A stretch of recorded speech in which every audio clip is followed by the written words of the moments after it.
3-point attempts, same amount of free throw attempts, same amount of turnovers. What do you think? Same amount as what? As both teams, same amount and everything. What do you think was that deciding factor with you guys coming away with the 14-point win? I think they shot 35%, and we shot 40, just about 44. Right. They shot 22, and we shot 30. I think our defensive pressure was constant. It wasn't great, but it was constant, and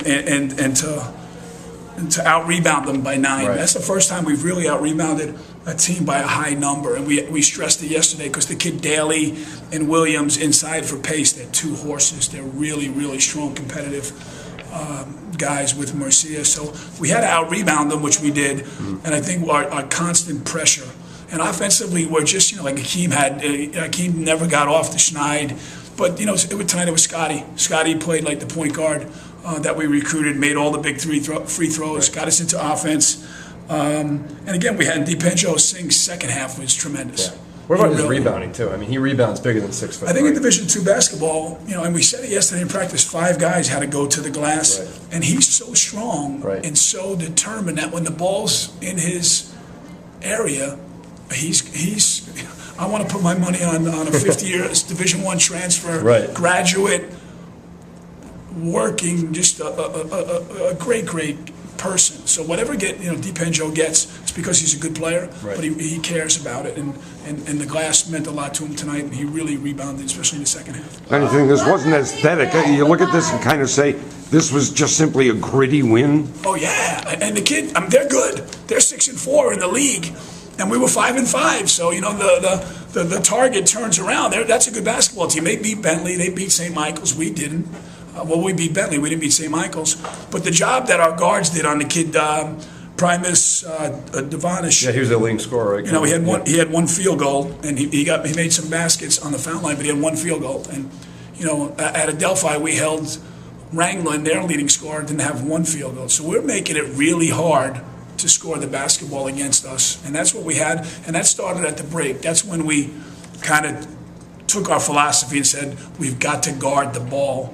And once we changed that philosophy, we've just won 4 out of 5. And I think since the break 4 out of 5, but 5 out of 6. I don't know what we're winning games. And we're 10-5. And again, we're above the 500 plateau in this league. And this league is so balanced. And we just got to take one step at a time. We talked a little bit earlier about Scotty and as the point guard we were looking for. He's been a little inconsistent at times this year, a little up and down. You kind of see this as a big step for him and for this team as this year goes on. This is kind of, I won't say a coming out party because we know what he is, but I mean, he looked more poised, more confident. No, you know what? You're exactly. You know what? And everyone discounts it because the kid worked so hard and came back off of a major ACL. He did his total ACL, so he didn't play for an entire year. And I'm not making that as an excuse, but and now with Akeem, the dynamics change. So it's a process. But it was evident today that Akeem probably had his worst offensive game of his career, and Scotty stepped up. Right. Now that shows me that he knew what time it was, and he guarded the kid Primus. So it was.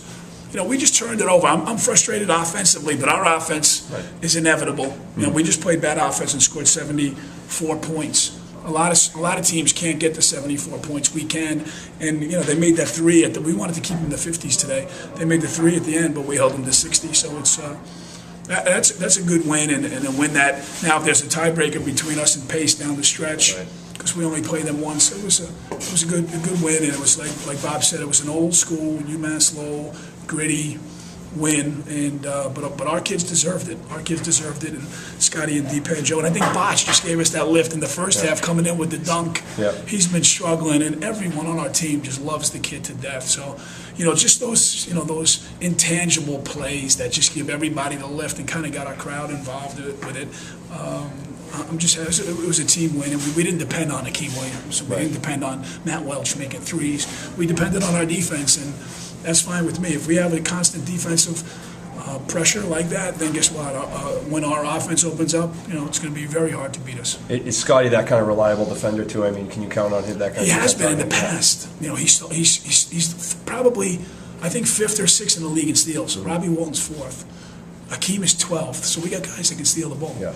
But Scotty, when he puts his mind to it, and I just told the team, I set the bar very high for our guy. I think they're good. About your performance today, obviously very efficient, 7 shot attempts, but you ended up with 20 points. So just thought about what you were trying to bring to the table today. I mean, we kind of just stuck to coach's principles. I mean, defense wins games, and the offense is going to come. We played well defensively, so I mean, it opened up for me. I had a lot of free throws too, but still, defense, I think that was the key to the game tonight. What about your defense? Covering their leading scorer, their point guard. You guys did a great job on him. He was 1 for 11 in the game. Just talk about how key that was to stop him. I mean, he made a big deal. They do have a scoring guard, and I mean, I've been working pretty hard in practice. We all been working pretty hard in practice, and I mean, whoever it is, leading scorer or not, we're gonna play defense to the fullest. Right. Yeah. How big? Every win right now is huge, but how big is a team that you guys are tight in the standings with pace? You're right there neck and neck, and every game going forward. I mean, can you really afford that many losses at this point in the year? Do you feel like? I don't think we can afford any losses, right. But I mean, we came back saying that we wanted to go on a winning streak, and I mean, last game wasn't so good, but I mean, new start right now, so we just got to take it one game at a time. And I know last year was frustrating for you. You battled an injury and rehab for almost a year before getting back playing basketball. Mm-hmm. And then this season, a little bit up and down. Probably you weren't. I know you and I have talked and haven't always been happy with the performance. How good did today feel just for? Because you're looking at you look confident, mm-hmm. You look poised out there. I got the feeling you were feeling good just about your play as a player. Honestly, when I woke up this morning, usually it's sore and like I'm kind of groggy, but I mean, I went in. I've been rehabbing the whole year, so I mean, it's feeling a lot better. Honestly, I don't even remember that I got injured unless I look down to see the sleeve or the scar. But I mean, out on the floor looking at you, you look more confident than I've seen so far this year. I mean, you got to play with confidence. At first, I was struggling. I was kind of babying it, but I mean, coach's intensity just makes me want to forget about all injuries and go out there. Is this the best it's felt all season? It is. Today? Yeah. It really is, yeah.